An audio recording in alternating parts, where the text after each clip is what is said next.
This mind bite introduces angle modulation. Now, angle modulation is a generic term that describes both frequency modulation and phase modulation. So we introduce these two modulation schemes. We also introduce the concept of instantaneous frequency. So if you have a sinusoid and you wish to impress some information upon it, then there are three parameters that you can vary to impress this information. You can either change the amplitude in such a way that your information is carried, and that's called amplitude modulation, and we've already spoken about that. Or you can change the frequency, and that's frequency modulation, or you can change the phase, and that's phase modulation. Now, frequency and phase modulation have a lot in common. Inside this pair of brackets you have an angle, because the function cos can only act on an angle. And when you change frequency or you change phase, then you change the angle. If the angle is changing, and all you know is the angle, you have no way of knowing whether it's the frequency changing or the phase. And so both frequency and phase are described as angle modulation. We have a couple of slides showing examples of angle modulation. In the first case we have an information signal, which is this square pulse. And in the middle plot we consider what a frequency modulated signal will look like. Where the signal is low at the beginning and at the end, then you broadcast a low frequency. In the middle, where the signal is higher, you broadcast a higher frequency. And at these points at the beginning and the end of the pulse, you have an instantaneous change in the frequency that's being broadcast, but the signal remains continuous. For phase modulation, when the information signal goes through a step change, then the phase goes through a step change. So you can see you continue along at the same frequency, but when you get to this point, the phase suddenly moves forward, and so you miss out an entire lobe up and down and continue instantaneously on from a phase point that's further around in the phase circle. At the other end of the pulse you step backwards in phase, and you end up repeating what you were doing just a moment ago.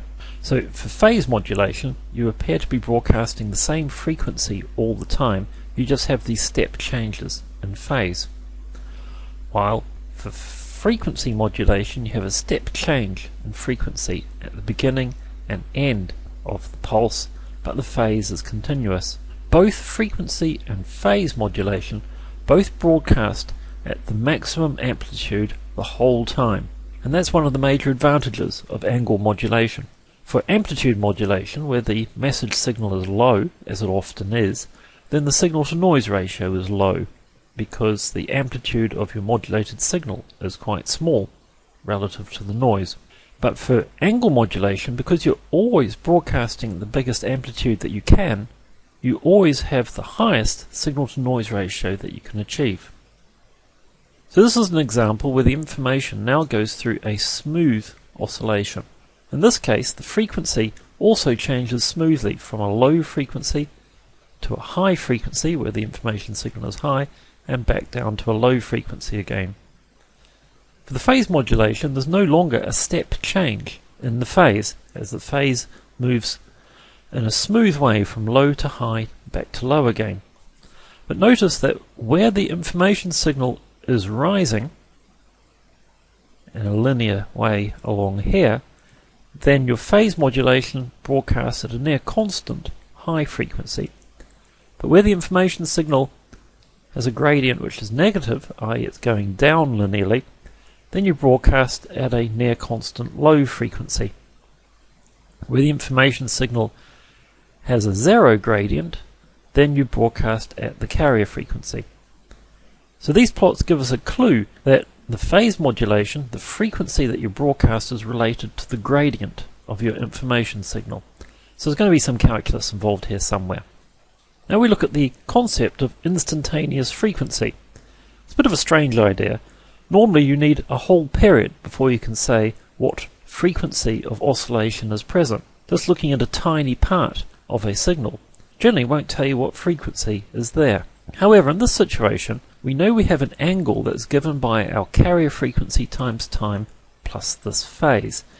And when we consider phase modulation, this phase could be a function of time. We also know that our frequency is related to our angle in this way, just this multiplying factor of 2 pi. So we can define an instantaneous angular velocity. It's the rate of change of the phase angle, because a phase velocity is an angle per unit time.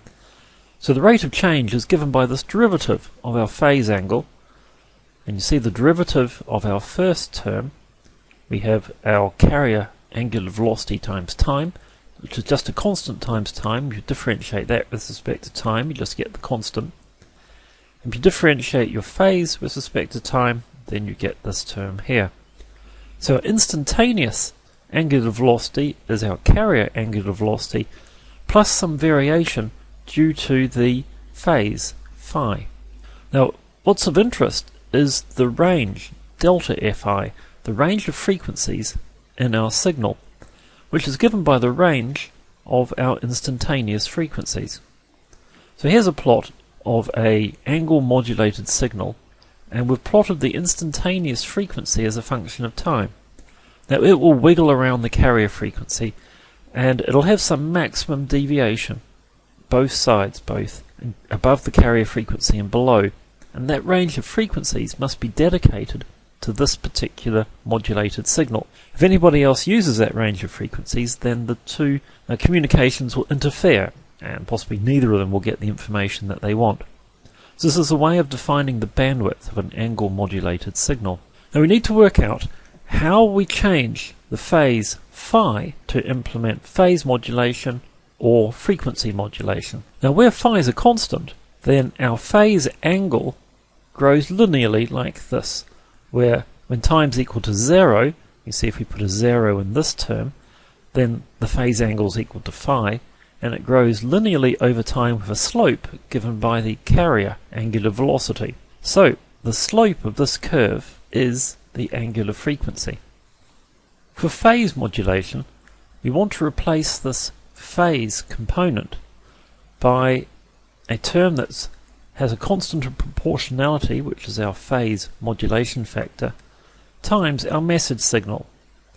So that means that this phase term is just proportional to our message signal, and the phase then is carrying the information. For frequency modulation, we want the instantaneous frequency to carry the information, and we want the difference between the carrier frequency and the instantaneous frequency to be proportional to our message signal, and that constant of proportionality is given by our frequency modulation factor. Now we know that this term is equal to our d phi dt. This is because the instantaneous frequency is equal to our carrier frequency plus d phi dt. So the difference just gives you the d phi dt. So this tells us that the gradient of our phase phi is proportional to our message signal. Now by integrating both sides of this equation, we get that our phase as a function of time is proportional to the integral of our message signal from some time we call time 0, and it can be any time we like, to the current time. So if we replace our phase term by this expression, then the angle is adjusted in such a way that it's equivalent to a frequency proportional to our message signal.